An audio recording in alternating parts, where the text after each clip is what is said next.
Hello, everyone, and welcome back to Mound Talk with Sioux City Explorers manager Steve Montgomery. Mound Talk is a weekly program that gives you, the fans, the opportunity to ask the Sioux City manager questions about the Explorers, baseball or sports in general, or just seek Steve's wisdom about life events that are going on. In this week's episode, we congratulate Steve on winning his 200th career game as a manager. He tells us how he got the nickname Mongo, and Steve answers some advice for a wife whose husband said something really insensitive. So let's get right to Mound Talk. Well, we want to welcome back Manager Steve Montgomery. Steve, before we get into anything, I wanted to first of all say congratulations on your 200th win last week. That's pretty awesome. Oh, thanks. Yeah, it's more of a team honor, the players that have come through and have enabled you to get to that point. Well, that's a pretty big number to hit right off the bat in less than 4 seasons. So that's pretty impressive. Do you have team updates you'd like to provide for us? We had obviously 2 big losses this past weekend, and Dylan Kelly with a fractured thumb, and Nate Samson with a fractured hand. Same exact injury that Tyler Ogle had, and hopefully he can come back on Friday of this week. And and we went out and we signed Daniel Jackson, a catcher first baseman out of Long Beach State University, came highly recommended by several organizations, and just trying to keep it all together. Nate Samson may be back this Friday? No, Tyler Ogle. Okay. Tyler Ogle will be back this Friday. Tyler and Nate had the same exact hand injury. Okay. Wow. I know Nate's injury was, could be a real crippler for a team, but how do you keep your team motivated when you have a loss to a guy who's not only a big performer, but such a clubhouse guy for you as well? Well, I think you have to look yourself in the mirror and not try to do too much, and no one's gonna come and walk through these doors and be a Nate Samson. There's really only one Nate Samson, and we all have to do just a little bit more. Not one guy picking up the entire slack. That's not going to happen. But we have to do it as a 23-man unit, and we have to pitch. We have to play defense, and when you're asked to get a bunt down, get it down, and just play fundamentally sound baseball. When you have so many injuries like this, is this a time that you lean on your pitching staff even more? Yeah, I definitely you have to lean on them. When you're up in Canada, sometimes you don't get all of your pitching across the border. So, we've been playing shorthanded up here in Winnipeg, and subsequently you're having to leave guys out there for longer stints because you don't have your full complement of people, and maybe I'll call. I'm gonna call the league office. Maybe I'll call in sick today. I wouldn't blame you for that. That Manitoba flu. Yeah. A move I saw you made this last week was Rob Wart was released by the team. He had been such a huge a part of your bullpen for so long. I know that had to be a really tough decision. Yeah, it was. Rob got some devastating news this past week. He has a torn labrum, and it was misdiagnosed in February when he started feeling the pain, and then it's kind of just been some contributing factors where they thought it was this, they thought it was that, and subsequently, it was just misdiagnosed from the beginning. It was very hard, one of my harder releases. He's meant so much to this organization. He's meant so much to this team. He's meant so much to the coaching staff. I can't say enough good things about Rob Ward. Took the ball every single day, and if you needed somebody, Rob Ward was the guy. Arguably, I think the best reliever maybe ever that I've seen in independent ball. I know he wasn't a closer, but I always say closing is easier than setting up, because setting up, you come in second and third, one out, and, the tying runs at third base, and we're asking you to strike a guy out, where closers usually get that clean inning just to go. So I always like to put a little bit of emphasis on my setup position. Rob took the ball, and I mean, our probably the two best teams in the history of independent ball maybe was us and St. Paul in 2015. And Rob pitched, I think, 7 and some change innings in 4 games, and was just magnificent. And we're not sitting here having the accolades and stuff that this organization has gotten without Rob Wirt. Yeah, I always thought what was so impressive about him is that you could have brought him in the 3rd inning or the 9th, and he would just do the job for you. That's it. And never, what's lost in the shuffle is that never complained. He never once said, I'm not taking the ball. I mean, after he pitched the 4 1/3 innings in Game 1 in 2015, Rob Wirt walked in and said, that he would take the ball in Game 2 if needed. And you're talking about a guy who just threw 50-some pitches, and he wants the ball the next day. It's just truly amazing, and sorely going to be missed. I hope he's unsure if he's going to play anymore. I just hope he, whatever he does in life, I will definitely help him out and give him a good recommendation. Before fan questions, I just want to ask one other thing about you. That nobody really has seemed to have gotten on a big hot streak in the Central now, and you guys are just, all 4 teams are within like 2 games of one another. Despite all the injuries, I would think you have to feel really good about your chances at this time. Yeah, we're missing a few pieces, I feel. We can't get all of our personnel on the field. That's our biggest detriment right now. And I've said to you in previous shows, I think it's going to come down to the schedule.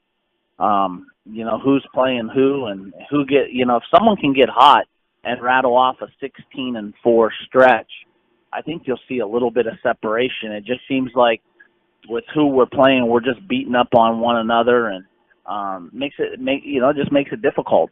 So hopefully one of us can hopefully someone can get hot, and hopefully it's us. And Winnipeg's starting to play real well right now, so they're getting themselves in the wild card talks as well. And with the recent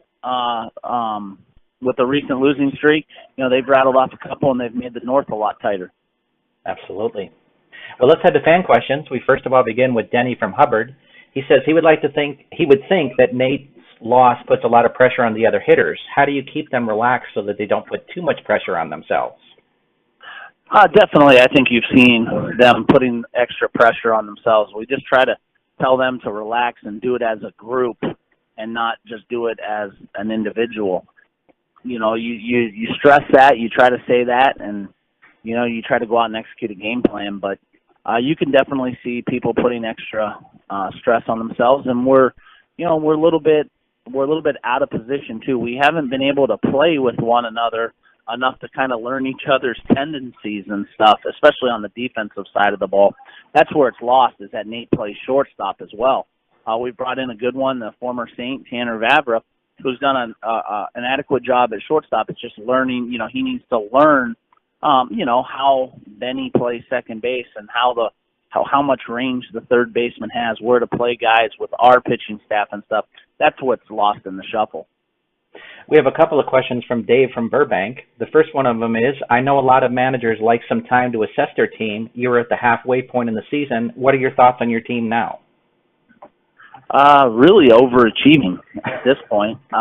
We haven't been able to stay healthy. We haven't had our full complement of people.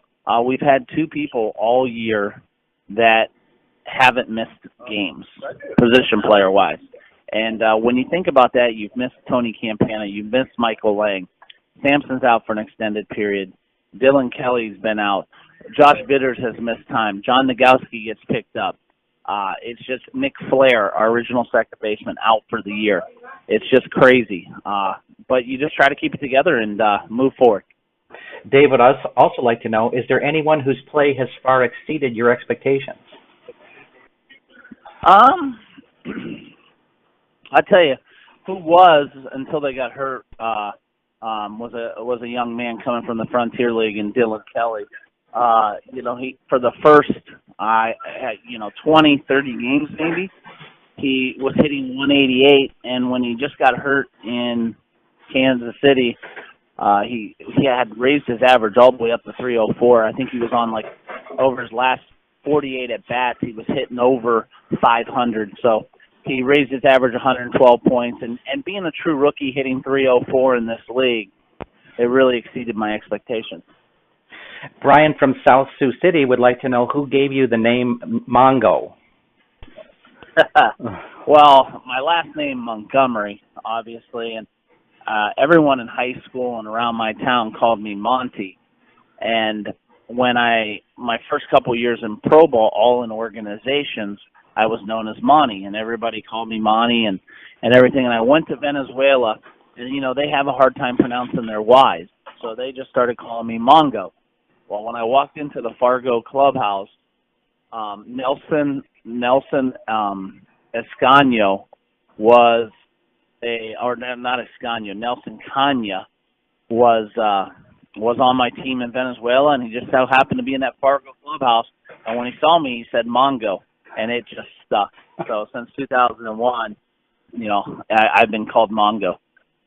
Interesting. Lisa from Brookdale would like to know, are there teams that you enjoy defeating more as a manager? The one in the other dugout.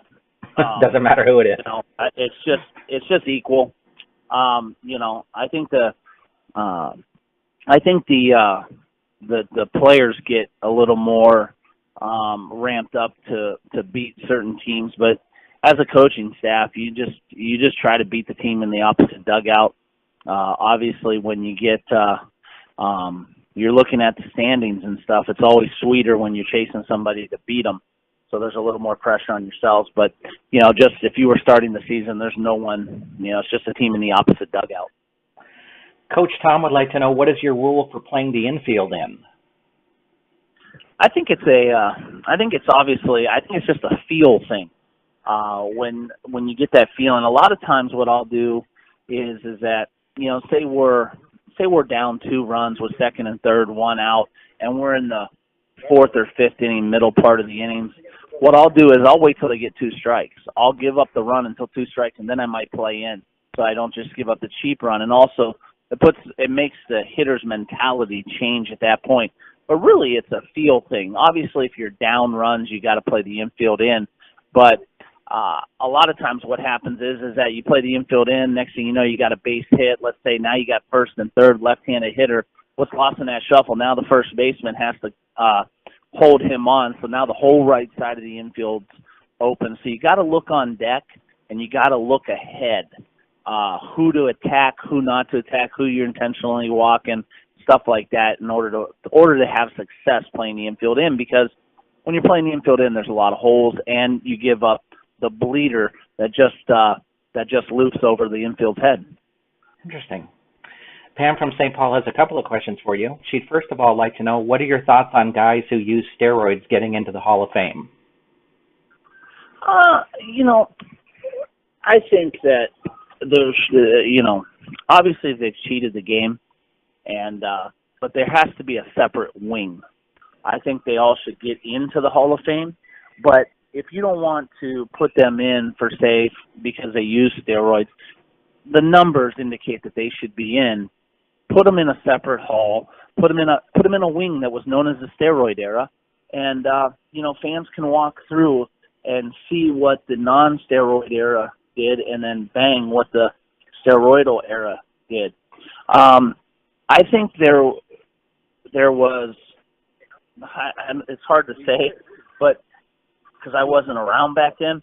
But I think there was always something going on that, maybe in the 50s, the 60s, not steroids, but something to get you prepared for the game. The guys in the 50s and, the 40s, 50s, they rode trains. Yeah. And you got to think, we ride buses and stuff. Trains had to be almost worse because they went all over the place. There was probably things going on that the average fan doesn't know about. Yes, they weren't performance enhancing to hit homers and stuff, but maybe it got like a caffeine pill or something like that guys got a hold of. But they should let him in. Just make it a separate wing and call it the steroid era and let him in the Hall of Fame.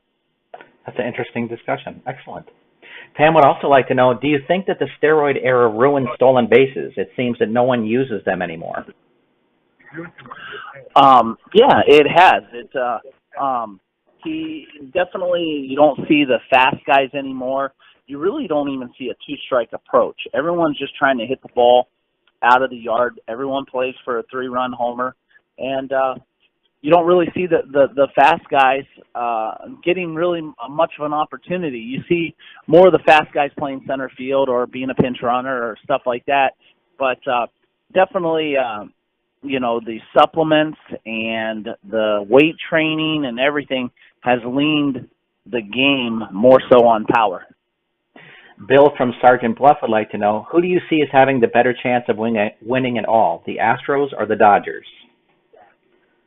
I like the Dodgers' chances a little bit more than the Astros.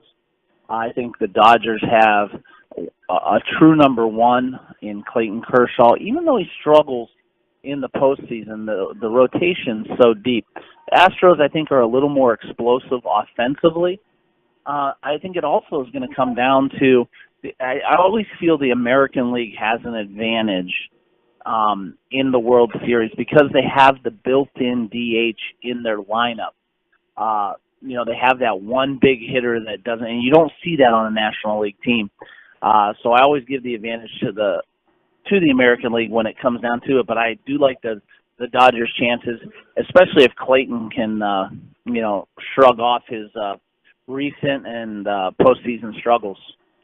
Henry from Jackson would like to know, why is it that some pitchers have a really great season, then the next year they are mediocre, then they turn it right back around? It's amazing how many guys have their good season in the contract years. But, it's not complacency. Absolutely not. I think it's just, some guys, if the ball bounces your way in certain situations, it really saves your season. If you get out of, let's just say over the course of 162 games, you get out of 7 bases loaded jams with 2 outs. You think about the amount of runs you save, or a bleeder just falls in. Now you're talking about 2 runs scoring, so you're talking 14 runs that you just given up. That's a huge number when it comes down to it in your ERA. But scouting reports a little bit. I think hitters seeing the pitcher more gives the advantage to the hitter as well. They kind of understand their stuff and what they're trying to do to get you out. Byron from Sioux City would like to ask, he says, hearing you are a big basketball fan, he's excited that he can ask you NBA questions, so he'd like to know where you rate the Golden State Warriors team in terms of all-time greats. That's hard to say.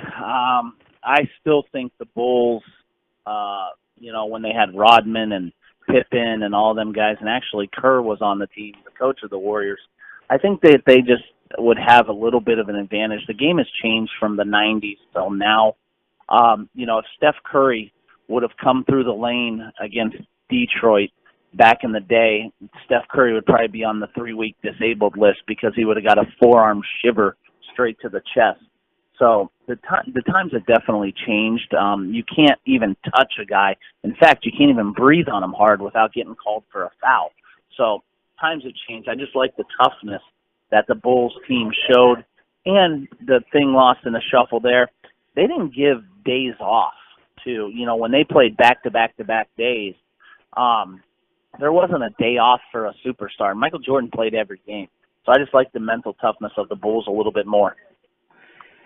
We pull out the couch for Steve to answer a couple of relationship questions. So we first of all begin with Deanna asking, why are men such pigs? I think it's in our DNA sometimes, but, I don't think all men are pigs. I think all men are pigs at times, definitely.